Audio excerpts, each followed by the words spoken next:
السلام علیکم دوستوں، آج میں آپ سے بات کروں گا پاکستان کے ایک بے حد ہی خوبصورت شہر آزاد کشمیر کے بارے میں۔ یہ ایک بے حد ہی خوبصورت علاقہ ہے۔ آج ہم آزاد کشمیر کے بارے میں جانیں گے، تو ویڈیو کا باقاعدہ آغاز کرنے سے قبل آپ سے یہ ریکویسٹ ہے کہ اگر آپ نے ابھی تک ہمارے اس یوٹیوب چینل کو سبسکرائب نہیں کیا تو اس کو سبسکرائب کر کے ساتھ موجود بیل کے آئیکن کو پریس کر دیں، تاکہ ہمارے ہر نئے آنے والے ایسے ہی معلوماتی ویڈیو آپ کو بر وقت اور بآسانی ملتے رہا کریں۔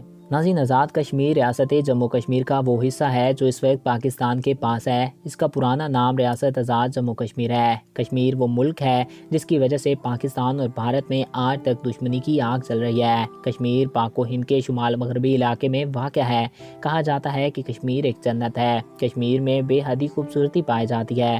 یہ ہمالیہ کے پہاڑی سلسلوں کے درمیان واقع ہے۔ آزاد کشمیر میں 10 اضلاع اور 47 تحصیلیں۔ آزاد کشمیر کی آبادی 35 لاکھ ہے۔ آزاد کشمیر میں فی مربع میل تقریباً 1490 افراد بستے ہیں۔ آزاد کشمیر میں تقریباً 1705 گاؤں ہیں اور آزاد کشمیر کا سب سے بڑا شہر میرپور ہے۔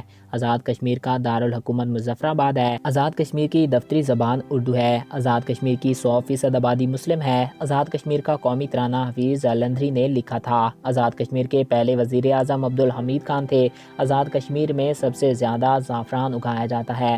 دنیا میں سب سے زیادہ مہنگا یاقوت زمرد آزاد کشمیر میں پایا جاتا ہے۔ ناظرین، آزاد کشمیر کی اسمبلی اور پاکستان کا قانون ساز ایوان ہے جو مظفر آباد میں واقع ہے۔ اس ایوان کے کل 49 ارکان ہیں۔ خطہ کشمیر 3 ممالک میں تقسیم ہوتا ہے، جس میں پاکستان کے شمال مغربی علاقے شمالی علاقہ جات اور آزاد کشمیر، بھارت کے مغربی علاقہ جموں کشمیر اور چین کے شمال مشرقی علاقے ہیں۔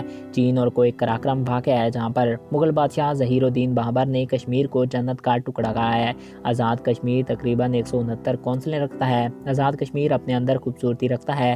یہاں کے سرسبز پہاڑ وادیاں سیاحوں کو اپنی طرف اٹریکٹ کرتی ہیں۔ ہر سال یہاں کافی تعداد میں لوگ سیر و سیاحت کے لیے آتے ہیں۔ بھارت اور پاکستان کے مابین معاہدہ ہوا تھا کہ وہ کشمیر کو آزاد کریں گے، مگر بھارت اپنے وعدے سے مکر گیا اور یہی اس کی فطرت ہے۔ یوں بھارت اور پاکستان میں تنازعات میں اضافہ ہوتا گیا۔ آزاد کشمیر کو دنیا کے سب سے خوبصورت ترین خطوں میں سے ایک مانا جاتا ہے۔ اسے امریکہ اور اسے یورپ کا دوسرا سوئٹزرلینڈ بھی کہا جاتا ہے۔ یہ خطہ بے حد ہی خوبصورت ہے۔ تو ناظرین، یہ تھی آزاد کشمیر کی تاریخ اور آزاد کشمیر سے متعلق کچھ دلچسپ حقائق۔ میں امید کرتا ہوں آپ کو ہمارا یہ ویڈیو پسند آیا ہوگا اور آپ کی معلومات میں اضافہ ہوا ہوگا۔ اگر آپ کو ہمارا یہ ویڈیو پسند آیا اور آپ کی معلومات میں اضافہ ہوا ہے تو ہمارے اس یوٹیوب چینل کو سبسکرائب کریں اور ساتھ موجود بیل کے آئیکن کو پریس کریں، تاکہ ہمارے ہر نئے آنے والے ایسے ہی معلوماتی دلچسپ انفارمیٹیو ویڈیو آپ کو بر وقت اور بآسانی ملتے رہا کریں۔ اور اگر آپ کسی بھی ٹاپک پہ ویڈیو دیکھنا چاہتے ہیں تو کمنٹس باکس میں اپنی رائے سے ضرور آگاہ کر سکتے ہیں۔ ایک نئے ویڈیو میں پھر ملیں گے۔ اپنے پیاروں اور اپنے دوستوں کا خیال رکھیے گا۔ مجھے دیجیے اجازت۔ Thanks for watching. اللہ حافظ۔